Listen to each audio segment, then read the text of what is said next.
Medellín, mayo de 2021. Mi muy querido amigo, debe ser por lo que estamos pasando aquí, o porque hoy caí en cuenta de que no nos hablábamos desde hace ya no sé cuánto tiempo, que decidí escribirte esta carta sentida, pequeña y a destiempo, esperando que el papel vuelva a despertar la vieja y hermosa sensación de poner en símbolos lo que del corazón quiere salir más bonito. Seguramente, en estos momentos compartimos esta desazón de país instalada, tan amarga como la pregunta aquella por la que todos aventuramos una respuesta, creyendo que es la real, que es la que tiene la clave de clarividente preclaro, y que me temo nos va a dejar en las mismas por varias generaciones. ¿Y entonces qué hacemos? Hoy me siento con ganas de contarte de un pedacito de país, un rinconcito que podría tener el poder curativo para estos 200 años de extravíos en los que hemos querido recibir más que dar. Pero antes, tengo que contarte algo. A mí el tiempo se me vino encima y ya las posibilidades de hacer lo que quise alguna vez van ligadas a la presencia del irrefutable dolor en las rodillas y el rengueo garantizado que se vienen después de los 50. Con intenciones más bien pretenciosas y cerrando los ojos con tal conciencia de una especie de irresponsabilidad, me metí en un préstamo amenazante y siniestro, y mirá en lo que me monté.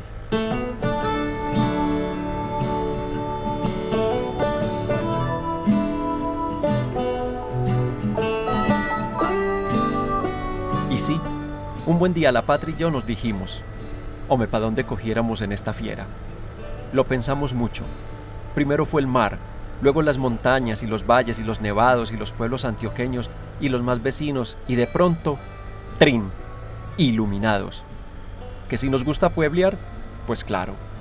¿Y entonces por qué no nos vamos para el pueblo más lindo de Colombia? Pues recontra claro. Entonces, con los respectivos consejos de cuídense mucho, no corran, no se quiten el tapabocas que ese COVID por allá está muy bravo, salimos una mañana de un domingo de febrero con dirección al oriente, esperando cruzar el Magdalena antes del mediodía y almorzar cerca a la entrada de Barranca Bermeja. Desde la planeación nos dimos cuenta de que el equipaje iba a ser ligero.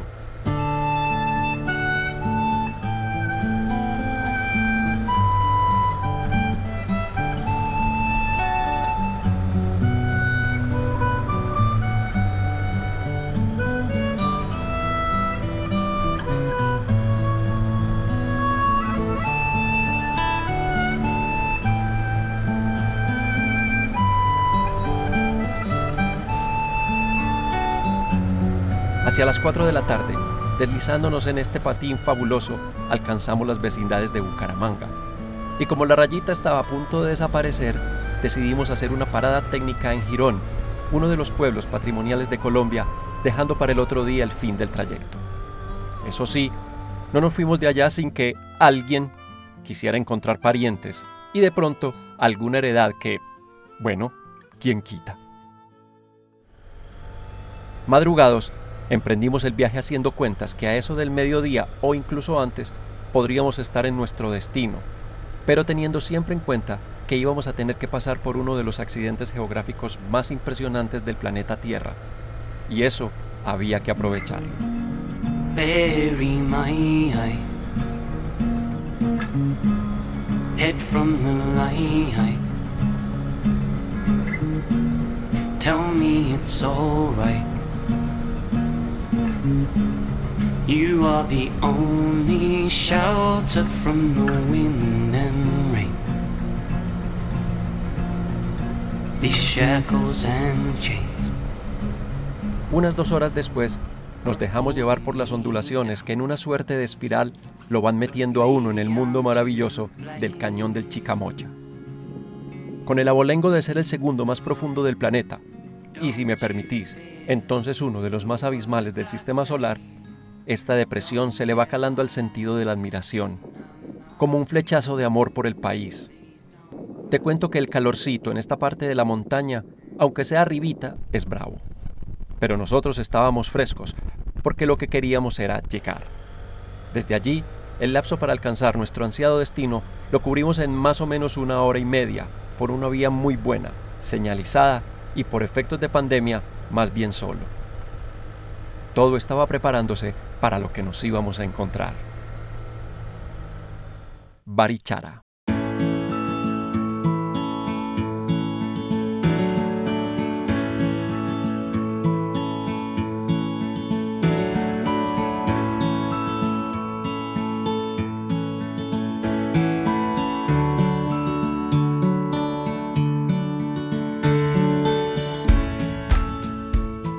Ubicado sin duda en uno de los sitios más privilegiados de región alguna del país, a Barichara no le queda otra opción más que ofrecer admiración, intensidad, envidia y romance.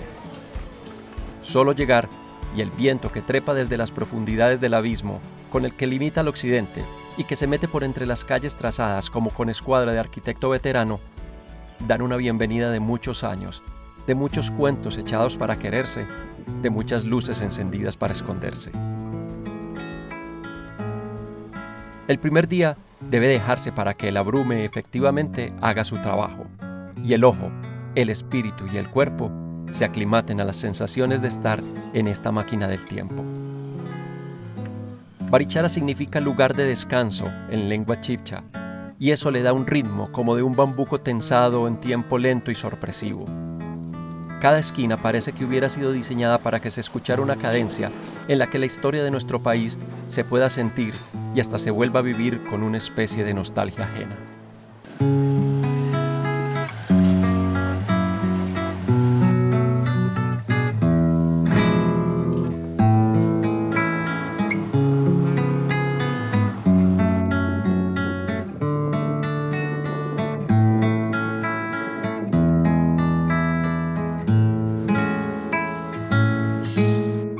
Con una temperatura hace de cuenta como la de Medellín, sin duda el pueblo más lindo de Colombia, reclama el derecho de hacer que de cualquier mano, sin importar la erudición o la inexperiencia, salga una pintura de pinceles prestados y no devueltos. Ese día nos quedamos con las primeras impresiones, las que calan en la emoción, y quisimos dejar para el siguiente día el voltaje de constatarlo sentido.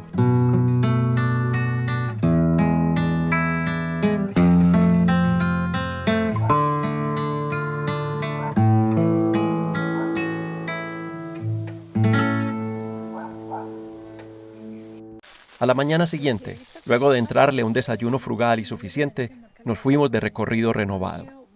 A unas 2 cuadras del hotel en el que nos quedamos, nos encontramos con una serie de letreros prometedores. Con un recorrido de unos 5 kilómetros, nos metimos por el camino real que de Barichara conduce al corregimiento de Guane, un pequeño poblado más antiguo incluso que Barichara, cuna de la cultura guane, cuya principal característica era que se deformaban el cráneo para parecer más fieros. Hay gente así. Con tiempo de sobra y sin planes decididos o por cumplir, emprendimos el camino.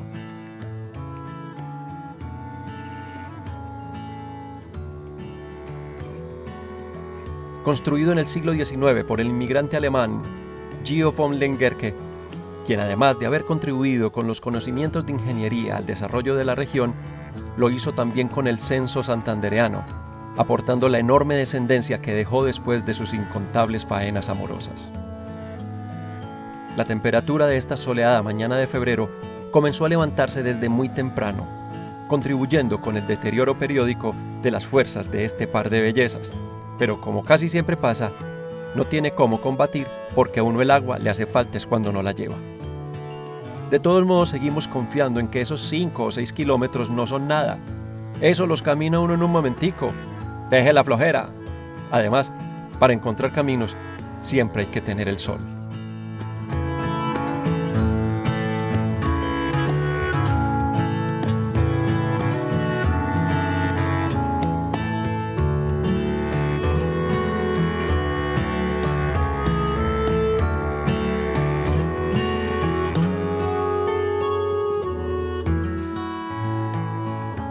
Mientras íbamos embolatando la sed y el meteoro, nos fuimos encontrando varias señales que nos hicieron recordar el gran acervo religioso con el que nuestros pueblos siempre han querido expiar, reparar o purificar pecados nacidos más en su imaginación que en sus obras, aunque también hay que decir que es en la cabeza donde nacen los horrores de los que dudo que ninguna religión tenga con qué limpiarla.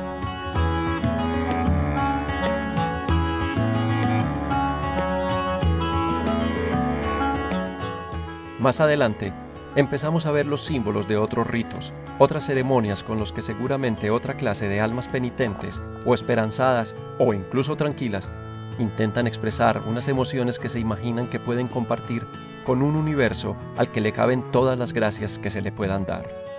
Vos sabés que a mí siempre me ha gustado todo lo que tenga que ver con las conexiones que podamos hacer con el cosmos. Para mi fin y para mi al cabo, es el único sitio en el que tendremos posibilidad de estar. Cuando ya estábamos a punto del desmayo, ¡trin!, este letrero. Una casa en medio de la nada, pero eso sí, teniéndola clara. Tenía una pequeña tiendita en la que lo importante era que vendían agua. Muchas gracias. Estar allí fue como entrar en varias líneas temporales. Mientras nos aplicamos sendas botellas del agua bendita, signos de épocas pasadas se desperdigaban por el entorno de la finca esta, que en parte amenazaba ruina programada. Junto a ellas, una señora tejía con manos expertas una mochila llamada guane, mientras esperaba que nosotros le compráramos más cositas o que el letrero del camino enredara a otros caminantes y los trajera para completar lo del diario. A poco tiempo desde allí pudimos por fin divisar Guane. El tiempo se detuvo de pronto. Lo único que evidenciaba que el movimiento se mide en fracciones era la proyección de las sombras de los árboles sobre las paredes invariablemente blancas de este otro pedazo de historia suspendida en su propio ritmo aparente. Cuna de la cultura guane desde tiempos inmemoriales, este sitio específico fue escogido por los españoles para crear una parroquia en la que pudiera adoctrinar a los naturales de la región. Con los años, fue haciendo parte de los asentamientos que la conquista fue dejando por toda la América española. Hoy es un poblado en el que las horas apenas sí le pasan, un hermoso letargo en el que uno se imagina que todo lo que pasa es adentro de sus muros, pero con testigos que dejan ver que la vida se abre camino en donde sea, que todo puede esperarse aún estando al filo de cualquier abismo, que el sopor se puede combatir con una ilusión y que los consejos siempre serán recibidos dependiendo de quién vengan. A Guane llegamos hacia el mediodía. Lo recorrimos sin mucho en 1 hora y nos fuimos tranquilos, con una sensación de haber estado en 1700 y algo, y con la certeza de que el regreso iba a ser en motorratón, o lo que allá llaman como en la India los tuk-tuk. Porque eso sí, esa caminada otra vez no se la pega ni siquiera nadie de Aguadas.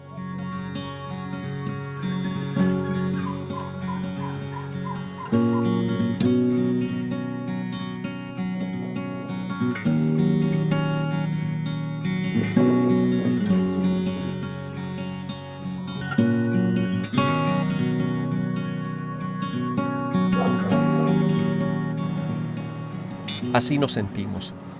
Después de componernos con un almuerzo delicioso, nos fuimos otra vez de caminada por el pueblo. Esa sensación de estar en un lugar pegado íntimamente a lo que se dice ser colombiano es lo que a uno le da estando allá. Pero bueno, es que las cosas siempre tienen su porqué. Antes de empezar el recorrido, nos propusimos una ruta más o menos definida, con la intención de dejarnos sorprender por lo que se nos atravesara.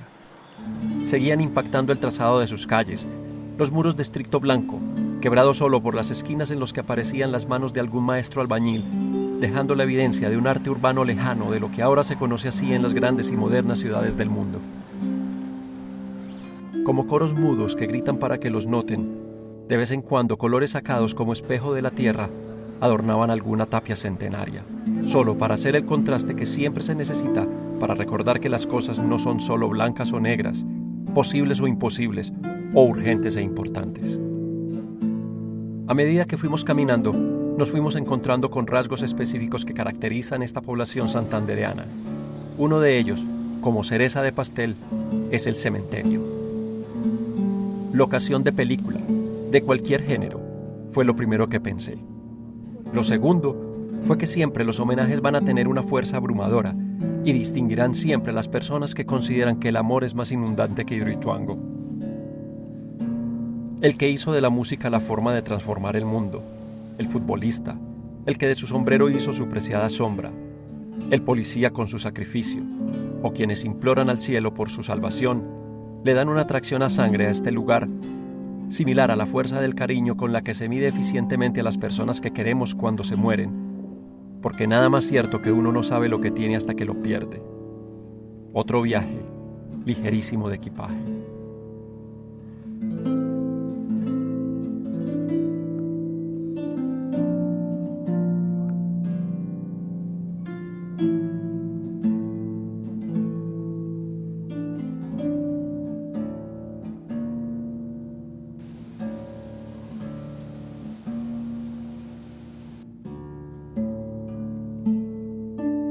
Ir a Barichara y no sentir el vértigo insufrible del salto del Mico debe ser como ir a París y no pararse debajo de la Torre Eiffel.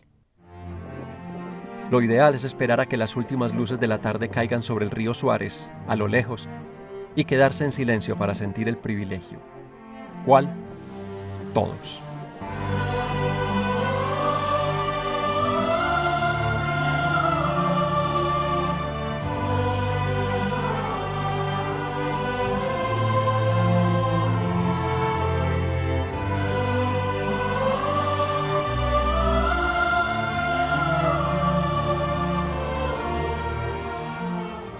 El día del regreso lo iniciamos muy temprano. Antes de comenzar el camino, quisimos hacer una parada final para hacer un homenaje copiado a nuestro paso por uno de los lugares más preciosos que para mi gusto he visto. A medida que nos alejábamos, hablábamos con la patria y de todo lo que nos llevábamos en el entendedero, pero sobre todo en el corazón. Barichara es uno de esos sitios que continúan rondando en la cabeza por muchos días después de dejarlo, porque tiene la fuerza de hacer entender muchas cosas. Te hace sentir el paso del tiempo, de las personas, de las decisiones que se han tomado y de lo que podríamos ser si nos lo propusiéramos. Porque además tiene ese sutil toque de ilusión tan necesario para comprometernos si quisiéramos. Nos reiteró que las cosas es mejor decirlas para que existan con más fuerza y puedan tener el propósito para las que fueron nombradas en primer lugar. En sus espacios se pueden escuchar los ecos de todos los que han recorrido sus calles y las recorrerán, como un reino de soberanos antiguos, porque no me queda la menor duda de que es el centro medial de nuestra propia realeza. En los pocos días que estuvimos, sentimos la fuerza de conquistas, revoluciones y ocupaciones. Percibimos el reclamo que el rancio abolengo del que algún día pudimos haber presumido se desliza por el picaporte de una puerta vieja o en la confianza que sirve de ejemplo para decir que todavía se podría.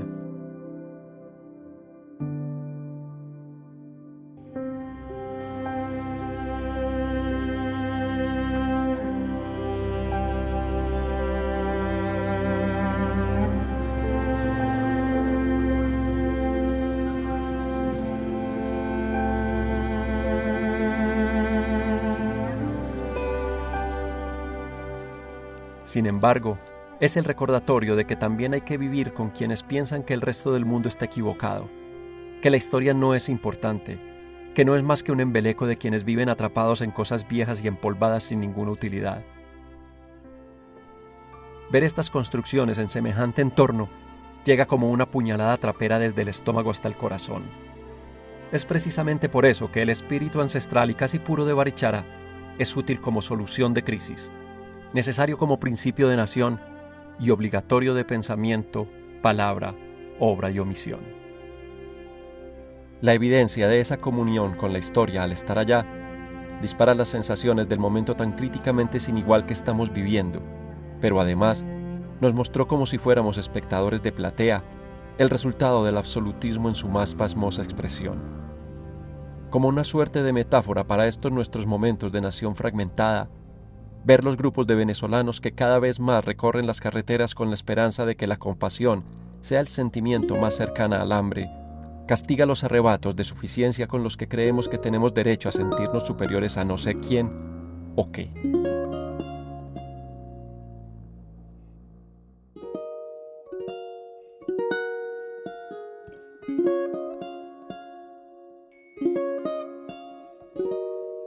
Las cosas que uno quiere no tienen la forma que se ve, sino la que uno le quiere dar, y ese espejismo me hace querer desde mi torre particular que mi país me olvide, no como un acto de ingratitud, sino más bien como un desprendimiento para que no se fije más en mí y pueda ahorrar esas fuerzas para curarse. Esos días de febrero tuvimos la inmensa suerte, dicha y privilegio de estar entre los cientos de paredes del pueblo más hermoso de Colombia.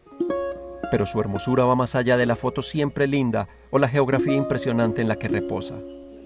Su belleza está en que se convierte en una historia de amor, un amor tan simple como el equilibrio que se encuentra en unas fuerzas que se atraen para formar los afectos, los descubrimientos, los dolores y las suertes. Porque para entender por qué somos como somos, tendríamos que poder, con la fuerza del cantante ese de la plaza principal de Girón, decirnos la verdad.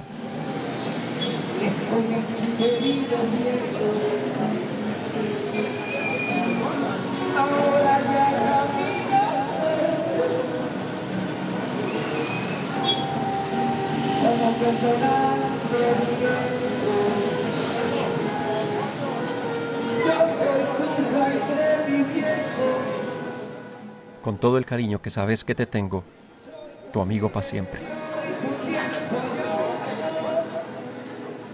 Cualquier ayuda.